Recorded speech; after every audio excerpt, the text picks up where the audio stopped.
ल बिहान बिहान हाम्रो सुरुवात चाहिँ टक्क लाएर भोर लिएर हाम्रो लोकल अर्ग्यानिक सिस्नो र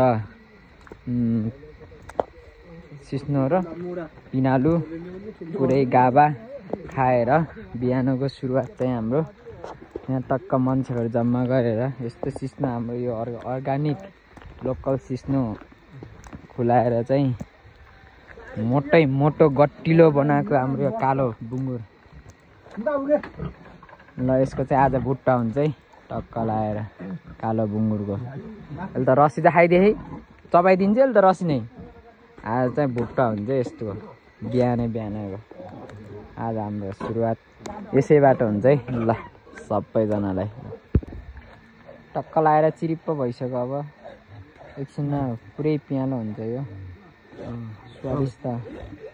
केही छिनपछि फेरि मान्छेको पुरा आन्दामा मिलाएर हेर्नु होला, भुँडीमा पुग्छ। यो अर्ग्यानिक हो, यो पुरै कालो बुङ्गुरलाई प्यालो बनाइदियो हो। त्यहाँ पछि टोइलेटमा जान्छ एकछिनपछि भोलि बिहानसम्म।